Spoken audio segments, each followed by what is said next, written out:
Buenas noches, este es el estudio de nuestras raíces. Para hoy lunes agradecemos al Señor, ya hemos avanzado hasta el artículo 20 acerca de las buenas obras. Ese será el tema que estaremos hablando, un tema quizás para nosotros, los creyentes luteranos, pues no es tan álgido, digámoslo así, pero sí hay personas que este tema quizás les genera mucha controversia y esperamos primero que afirmemos nuestras raíces y segundo que tengamos también algunos recursos desde la palabra de Dios que nos permita tener una enseñanza clara de ello para ayudar a otras personas que tienen confusión respecto a este artículo. Entonces vamos a iniciar con una oración. Padre, agradecemos por la guía y la dirección del Espíritu Santo para este estudio y te agradecemos por la vida de nuestros hermanos y amigos que nos acompañan en esta clase. En Cristo nuestro Señor. Amén. Uno de los temas que más álgidos fueron durante la época de la Reforma Luterana fue precisamente el tema de las buenas obras. Cuando el doctor Lutero clava las 95 tesis en 1517 en la Catedral de Wittenberg, era precisamente una manera de exponer aquellos abusos que se estaban cometiendo en la iglesia respecto a las indulgencias y a la mala interpretación que se había introducido en la iglesia respecto a la función y al orden de lo que son las buenas obras.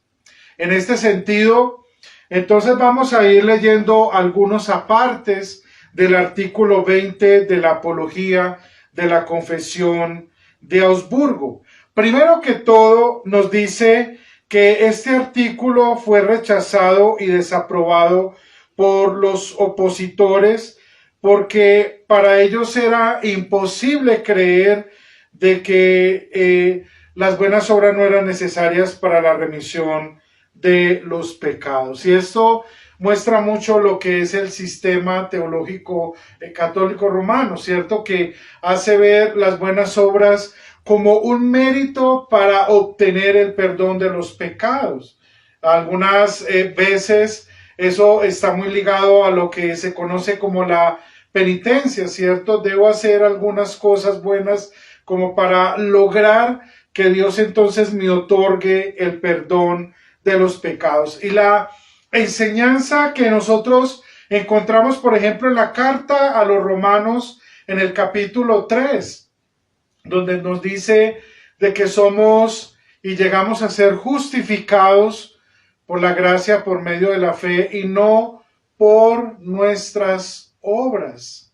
Y esto es muy claro. En la carta a los romanos, en la carta a los gálatas, la carta a los efesios, por ejemplo, en el capítulo 2, versículo 8 al 10, por gracia sois salvos por medio de la fe. Esta no es de nosotros, es un don de Dios, no por obras, para que nadie tenga que gloriarse. Y vamos a hacer una pausa allí para analizar un poco lo que Pablo, inspirado por el Espíritu Santo, nos está diciendo allí. No por obras para que nadie tenga de qué gloriarse. Esa es una de las primeras consecuencias precisamente de todo ese sistema doctrinal de las buenas obras, que lo que hace es tratar de elevar el ego de la persona para que ella diga, es que yo fui capaz, yo ayudé, yo hice, yo merezco esto. Y eso es muy común escucharlo en muchas personas que unas a otras se dicen, es que tú te lo mereces. Ahora, si fuera por mérito, la Biblia nos dice que nada merecemos sino la condenación y el castigo eterno. Pero eso es lo que el hombre natural no quiere escuchar. Porque las cosas espirituales le son locura, como dice Pablo en 1 Corintios. Entonces, teniendo en cuenta esto, vemos que el sustento de la doctrina de los méritos por las buenas obras se basa en la gloria del hombre y no en la gloria de Dios. Es lo primero que Pablo nos dice en Efesios capítulo 2, versículo 9. No es por obras para que nadie tenga de qué gloriarse. Y en otro pasaje de la Escritura dice, porque si alguno se gloría, gloríese en el Señor. Nuestra gloria no es nosotros, lo que hacemos, nuestros méritos, nuestra vida cristiana muy avanzada, nuestra piedad, etcétera, sino el Señor. Es nuestra gloria. La cruz es la gloria del cristiano. ¿Por qué? Porque cuando vemos la cruz, nos vemos cuán pecadores somos e incapaces de por nuestros méritos u obras alcanzar la salvación y el perdón de los pecados. La cruz nos hace ver eso, pero también por otra parte la cruz nos hace ver que Dios, viendo nuestra condición pecaminosa, envió un Salvador que es Cristo el Señor, que nos salvó por gracia, por medio de la fe y no por obras, para que si alguno se quiere gloriar, se gloríe en el Señor y no en sí mismo. Volvamos a Efesios 2:9. Pues no por obras, para que nadie se gloríe. El 10. Porque somos hechura suya, creados en Cristo Jesús para buenas obras, las cuales Dios preparó de antemano para que anduviésemos en ellas.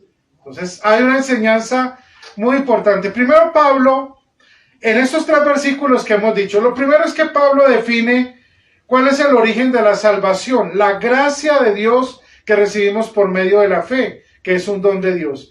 Segundo, que no es el producto de nuestras obras para que no tengamos gloria.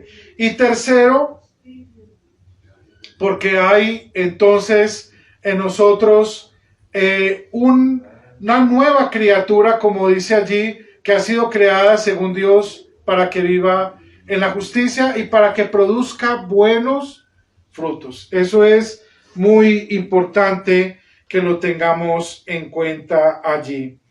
Entonces, eso es lo que la apología en el artículo 20 está diciendo, ¿cierto? Y pues no lo leo por causa del tiempo, son quizás unas 2 o 3 páginas, pero lo que está diciendo allí es argumentando cómo desde la antigüedad inclusive y sobre todo desde las Sagradas Escrituras nunca se defendió tal sistema de méritos propios del ser humano. La teología de la gloria, como Lutero le llamaba, y ahí en la disputa de Heidelberg, es donde Lutero, cuando defiende la teología de la cruz, dice que por eso la gente aborrece el oír acerca de la cruz, porque la cruz no te exalta tus méritos o tus obras, porque muestra que esas son trapos de inmundicia, sino que exalta y glorifica la gracia de Dios que en Cristo cargó con nuestros pecados para darnos salvación y vida eterna. Entonces, la justificación y la justicia que Dios nos imputa por gracia no es nuestra. Como también Lutero lo decía, es una justicia ajena, externa a nosotros, es la justicia de Cristo que se nos atribuye a nosotros. Si Dios mirara nuestras justicias y nos pesara, y eso podríamos decirlo a la gente que defiende ese tipo de creencias, creo que siempre la balanza estaría muy inclinada hacia el infierno, no hacia el cielo. Y así moriríamos siempre con la inclinación y con el destino de la condenación. Pero nuestra justicia, que es imperfecta, porque somos pecadores, ahora Dios en Cristo nos ha imputado su justicia. Y a esto le llamamos la justificación, el cambio de estado. Justificados pues por la fe tenemos paz para con Dios por medio de nuestro Señor Jesucristo. Romanos 5:1. Entonces, aunque los opositores a la confesión de Augsburgo se opusieron mucho a este artículo. Simplemente era solo razón de tomar las Sagradas Escrituras y abrirlas para entender de que efectivamente ningún mérito humano puede causar o ser la causa del perdón de nuestros pecados y de llegar a ser declarados justos delante de Dios. Es solo la gracia de Dios la que nos otorga este regalo, en el cual entonces nosotros ahora agradecemos a Cristo y vivimos una vida para alabanza de Dios. Y con esto es que quiero llegar como a la aplicación y a la conclusión de la clase del día de hoy. Entonces, ¿qué papel juegan las buenas obras en nuestra vida? Pues un papel importante. Primero, porque en el orden de lo que hemos enseñado, tenemos claro por lo que nos enseñan las Escrituras que las buenas obras son el producto de la fe. Son producidas por la fe en nosotros.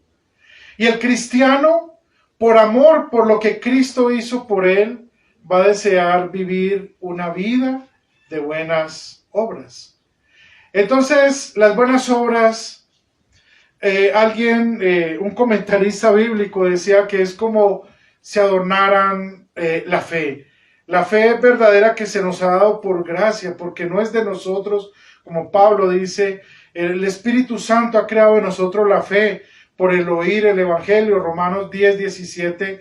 Ahora esa fe es como si fuese adornada. Son los frutos de esa fe verdadera.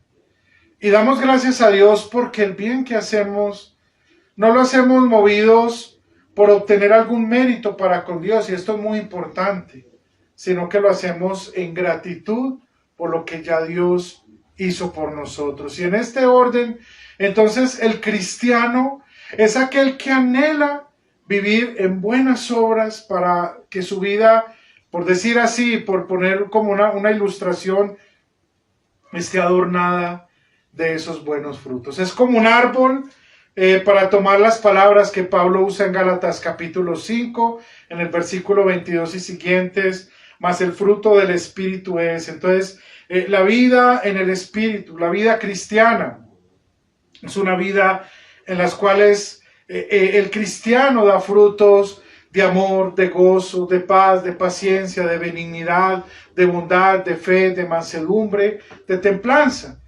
Eso es lo que adorna esa nueva vida. Los frutos de ese nuevo hombre creado según Dios en la justicia. Y por amor, aunque seguimos luchando contra el pecado y contra la inclinación, siempre que en nuestro corazón el orgullo pecaminoso trata de cegarnos y hacernos mirar hacia nosotros, ¿qué podemos ver en nosotros? Solo inmundicia, pero miramos atentamente a la cruz de Cristo y vemos al Salvador, por cuyos méritos hemos sido justificados, hemos obtenido el perdón de los pecados y que por él somos sostenidos en sus caminos para la vida eterna. Muy bien, hermanos, que el Señor les bendiga ricamente en Cristo Jesús y que de esta manera podamos siempre vivir, como nos dice Efesios 2:10, en buenas obras, las cuales Dios preparó de antemano para que andemos en ellas. Entonces, como una conclusión, hoy sería: andemos en esas buenas obras que Dios ha preparado. Los hijos de Dios, con gratitud, siempre queremos, anhelamos y amamos hacer la voluntad de nuestro Señor. Vamos a terminar con oración.